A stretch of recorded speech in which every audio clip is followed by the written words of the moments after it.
Eu sou o Paulo Henrique Soares da Silva, sou engenheiro agrônomo,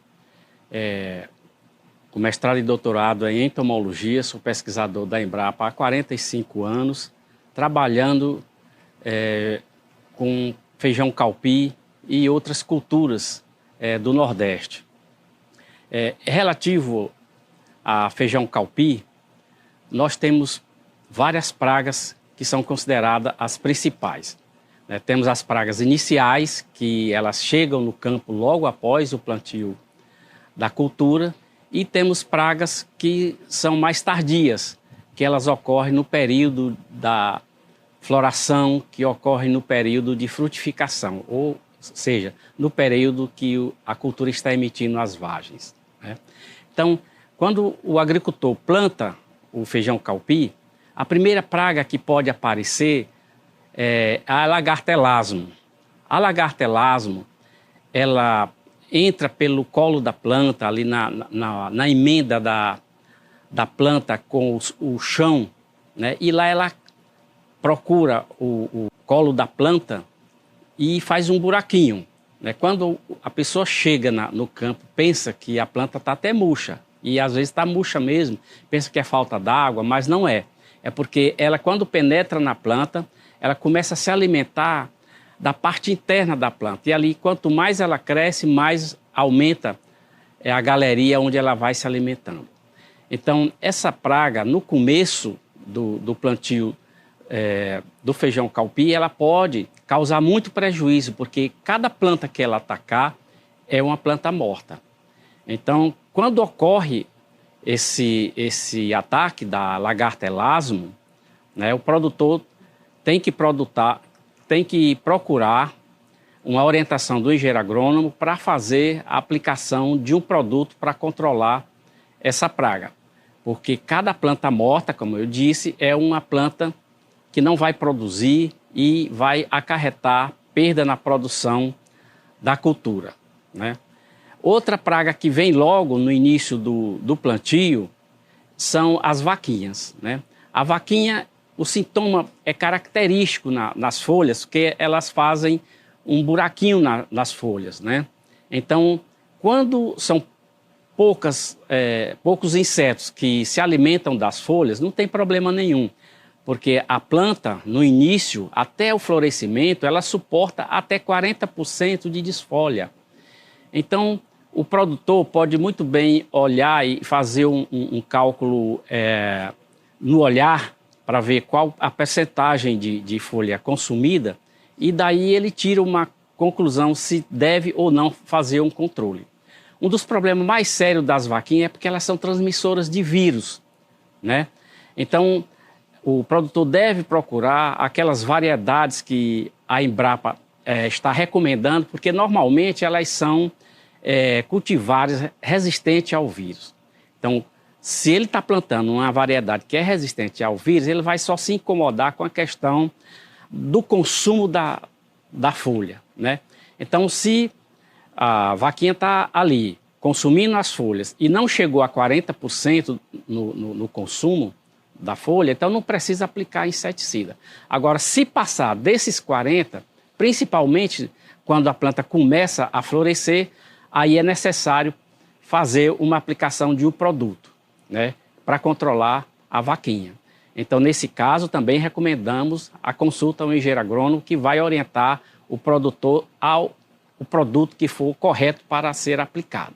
Após esse período, é mais comum ocorrer pulgões também. O pulgão é um inseto pequeno, vive em colônias, e ele suga a seiva da planta. Então, a formação de colônias de pulgão indica que já existe um ataque relativamente grande no plantio. Então, o produtor procure verificar onde existem os ataques, porque esses ataques ocorrem em reboleiras, e, se for possível, ele verificar se existe a ocorrência de inimigos naturais, como as joaninhas, por exemplo. Então, se ocorre o ataque de pulgão e ocorre também a joaninha, então é muito bom que o produtor procure onde está as colônias de pulgão e verificar se há ocorrência de inimigos naturais. Normalmente, o prejuízo é maior quando ocorre 60% de plantas atacadas dentro do campo. Se estiver abaixo disso, os próprios inimigos naturais vão terminar controlando os pulgões. Mas se já existe 60% ou mais de colônias de pulgão dentro do plantio, aí ele também deverá procurar o engenheiro agrônomo para orientá-lo a fazer o controle. Existem alguns produtos que são muito caseiros para controlar o pulgão. Por exemplo, ele pode ser controlado com óleo vegetal, né? Existem esses produtos no comércio de produtos agrícolas que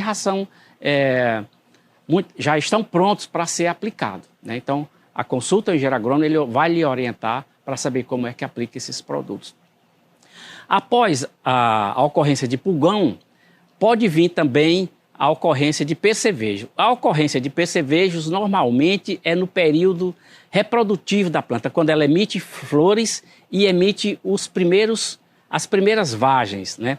Então ali começa a aparecer os percevejos, né? Então existem várias espécies de percevejo que ocorrem na cultura do feijão calpi, e o produtor também tem que verificar a população desses insetos, né?